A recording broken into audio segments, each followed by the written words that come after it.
Hi friends, నేను మీ Vani's kitchen. ఈరోజు మన రెసిపీ వచ్చేసి తెలంగాణ స్పెషల్ మేక తలకాయ కూర. పసుపు ఉప్పు వేసి శుభ్రంగా కడిగి ఉంచుకోవాలి. ఒక 3 టైమ్స్ బాగా కడిగి ఉంచుకోవాలి. అది వాటర్ కారే వరకు ఒక జల్లల్లో పెట్టుకోవాలి. దాంట్లోకి కావలసిన మసాలా దినుసులు అన్నీ దూరగా వేయించి ఉంచుకోవాలి. చిటికెడు బెల్లం, కొత్తిమీర, పచ్చిమిర్చి, పుదీనా, ఉల్లిపాయలు, చిటికెడు చింతపండు నానబెట్టి ఉంచుకోవాలి. అల్లం వెల్లుల్లి పేస్ట్ ఉంచుకోవాలండి ఫ్రెష్గా. స్టవ్ వెలిగించి కుక్కర్ పెట్టి దాంట్లో కొంచెం ఆయిల్, ఇందాక కడిగి ఉంచుకున్న మేక తలకాయ, కొంచెం వాటర్ అంతా పోయే వరకు ఉంచుకోవాలండి. నేనైతే 2 కేజీల తలకాయ కూరని తీసుకున్నానండి. ఇది తింటే ఆరోగ్యానికి ఎంతో మంచిదండి. పిల్లలకైనా పెద్దలకైనా అందరికీ హెల్త్ పరంగా చాలా మంచిది. అందులో కొంచెం చిటికెడు పసుపు, ఒక చిన్న గ్లాసుడండి, కొంచెం అందులో ఒక హాఫ్ గ్లాసుడు వాటర్, కిందంగా మాడిపోకుండా. కల్లుప్పు వేసుకోవాలండి. ఒక స్పూన్ వేసుకున్నాం ముందుగానే, తర్వాత కర్రీలో వేసుకుందామండి. ఎందుకంటే కొంచెం ఉప్పు వేసి ఏంటంటే కొంచెం ముక్కకి టేస్టీగా ఉంటుంది. బాగా కలుపుకోవాలి. కొంచెం నూనె, వాటరు, అంత పసుపు కొంచెం బాగా కలిపి ఉంచుకోవాలి.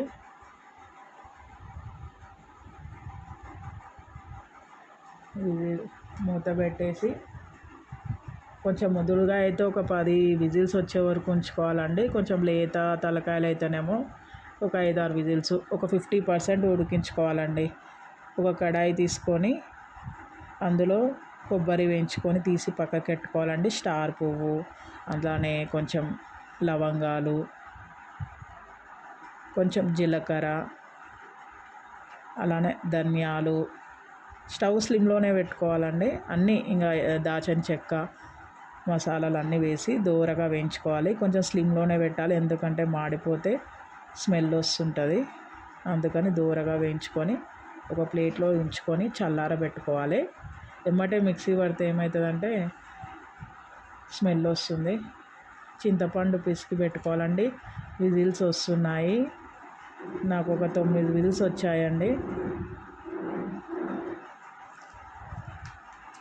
మళ్ళీ పక్కకు ఒక కడాయి తీసుకొని తగినంత ఆయిల్ వేసుకోవాలండి. ఇంకా మీ ఇష్టం అండి, అది ఎలా వేసుకుంటారు అనేది మీరు తినేదాన్ని బట్టి ఉంటుంది. మేము కొంచెం ఆయిల్ తక్కువగానే తింటామండి. ఎందుకంటే తలకాయ కూరలో కొంచెం ఆయిల్ అనేది వస్తుంటుంది కాబట్టి కొంచెం చూసి వేసుకోవాలండి. కొంచెం ఆయిల్ వేడెక్కేదాకా ఉంచి పచ్చిమిర్చి వేసుకోవాలండి. కొంచెం ఆయిల్లో వేగాక ఉల్లిపాయలు కూడా వేసుకోవాలి. సన్నగా తరిమిన ఉల్లిపాయలు, అవి దూరగా కొంచెం వేయించుకోవాలండి. కొంచెం బాగా దూరగా వేయించుకోవాలి. నేను ఫస్టే ఎందుకు అల్లం వెల్లుల్లి పేస్ట్ వేయట్లేదంటే కొంచెం మాడిపోతుంది కదండి, అందుకని వేయట్లేదు. కొంచెం ఉల్లిగడ్డ కొంచెం రెడ్డిష్గా వచ్చే వరకు వేయించుకోవాలి. కొత్తిమీర, కరివేపాకు, పుదీనా ఇవన్నీ శుభ్రంగా కడుక్కొని వేసుకోవాలి. ఎందుకంటే ఇప్పుడు వర్షాకాలం కదండి, మట్టి అవన్నీ వస్తుంటాయి కాబట్టి మనం ఒక 3-4 టైమ్స్ బాగా కడిగి వేసుకోవాలి. కొత్తిమీర ఎందుకు వేస్తున్నామంటే అండి, కొంచెం ఫ్లేవర్ కోసం ముందుగానే కొంచెం వేసుకోవాలి. కొంచెం అవి బాగా స్మెల్ పోయే వరకు నూనెలో వేయించుకోవాలి. చిటికెడు పసుపు, నేనైతే కొన్న పసుపు వేయనండి, కొంచెం పట్టించిన పసుపే కాబట్టి కొంచెం తక్కువగానే వేసుకుంటాను. కొంచెం కలర్ కూడా బాగా వస్తుంది. బాగా కలుపుకోవాలి. ఫ్రెష్గా నూరుకున్న అల్లం వెల్లుల్లి పేస్ట్ అండి, స్మెల్ బాగా వస్తుంది. నాన్ వెజ్ చేసేటప్పుడు ఏంటంటే కొంచెం మంచిగా ఫ్రెష్గా దంచుకొని వేసుకోవాలండి. ఈ జాజికాయ అనేది ఏంటంటే అండి, ముందే ముక్కకి మసాలా వేయకముందే కొంచెం మంచిగా మెత్తగా దంచుకొని వేసుకుంటే ఏంటంటే అండి ముక్క గట్టిగా మంచిగా అవుతుంది. నాకు ఎవరో మా అమ్మమ్మల కాలం వాళ్ళు చెప్పారు, మా అమ్మమ్మ చెప్పారు ఇలా వేసుకోవాలని. స్మెల్ బాగా వస్తుందండి. మనం ఇందాక వేయించుకొని పెట్టుకున్న మసాలాలన్నీ మిక్సీ జార్లో వేసి కొంచెం మెత్తగా వచ్చేలాగా పౌడర్ చేసుకోవాలి.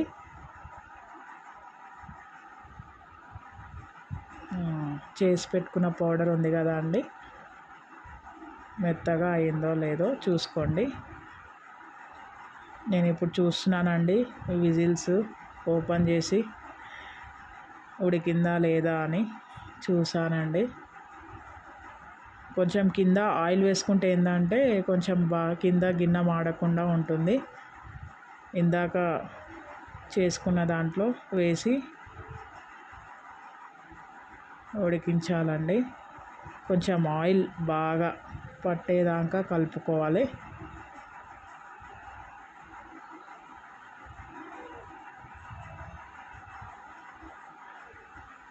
ఒక 5, 6, 7 టేబుల్ స్పూన్స్ కారం, ఎందుకంటే మాది కొంచెం పట్టించిన కారం అండి, కొంచెం స్పైసీగా ఏం లేదు, నార్మల్గా ఉంటుంది కాబట్టి కొంచెం ఎక్కువగానే వేసిన. మీరు స్పైసీగా ఉంటే ఒక 2, 3, 4 స్పూన్స్ వేసుకోండి. నేను 2 kgs తీసుకున్నా కాబట్టి 7 స్పూన్స్ అలా తీసుకున్నానండి. మీరు ఒక 1 kg తీసుకున్నారనుకోండి, తెలియని వాళ్ళ కోసం చెప్తున్నానండి, ఒక 2, 3 స్పూన్స్ వేసుకున్నా పర్లేదు. కొంచెం సాల్ట్ వేసుకోండి, ఎందుకంటే నేను ఇంతకుముందే ఉడికించిన దాంట్లో సాల్ట్ వేసాను కదా, నేను అందుకే ఇప్పుడు మళ్ళీ ఒక 1 స్పూన్ తీసుకున్నాను. టేస్ట్కి తగ్గట్టుగా వేసుకోవాలి సాల్ట్. మళ్ళీ నాకు కొంచెం సాల్ట్ సరిపోలేదేమో అనిపించి మళ్ళీ నేను ఒక స్పూన్, ఒక హాఫ్ స్పూన్ అంత సాల్ట్ వేసుకొని కలుపుకున్నానండి. బాగా కలుపుకోవాలి. మళ్ళీ మూత పెట్టి సిమ్లో పెట్టి మాడకుండా కలుపుకోవాలి. ఆయిల్ కొంచెం పైనంగా తేలింది కదా అండి, కొంచెం చింతపండు రసం ఇందాక పిసికి పెట్టుకున్నాం కదండి, ఆ చింతపండు రసం పోస్తే ఏంటంటే కొంచెం పుల్ల పుల్లగా నోటికి రుచిగా ఉంటుంది. కొంచెం ముక్క తేలే వరకు వాటర్ కూడా పోసుకోవాలి, మళ్ళీ కలుపుకోవాలండి. చూడండి ఆయిల్ తక్కువగా పోసినా కానీ ఆయిల్ మంచిగా కనిపిస్తుంది. చిటికెడు బెల్లం వేసుకోవాలండి, ఎందుకంటే చింతపండు రసం వేసాం కదా, దానికి రుచికి కొంచెం బెల్లం వేసాను. ఇష్టం లేని వాళ్ళు వేసుకోకుండా సరిపోతుందండి. మూత పెట్టాను, తీసాను, చూడండి ఎలా ఉడికిందో. ఇందాక మనం మసాలా పెట్టుకున్న పౌడర్ ఉంది కదండి, ఉడికిన తర్వాత వేసుకోవాలండి మసాలా మొత్తం. స్మెల్ బాగా వస్తుంది. మంచిగా కలుపుకోవాలి. కలుపుకున్న తర్వాత ఫ్రెష్గా కొత్తిమీర వేసుకొని మళ్ళీ కాసేపు ఉడికించి మూత పెట్టుకొని తీసి, టేస్ట్ మాత్రం బాగుంటుందండి. ఎవరు తిన్నా కానీ చాలా బాగుంటుంది. చిన్నపిల్లలైనా పెద్దవాళ్ళైనా ఎవరికైనా వేడివేడి అన్నంలో కర్రీ పెట్టుకొని తింటే చాలా చాలా బాగుంటుంది. అసలు వేడిగా ఉంది, చెయ్యి కాలిపోతుంది తింటుంటే. అందులోకి కాస్త నిమ్మకాయ, ఉల్లిపాయ అన్నీ పెట్టుకొని తింటే చాలా బాగుంటుందండి. ట్రై చేయండి మీరు కూడా. వాణీస్ కిచెన్కి లైక్ చేయండి, సబ్స్క్రైబ్ చేయండి. ఓకేనా అండి, బాయ్ ఫ్రెండ్స్.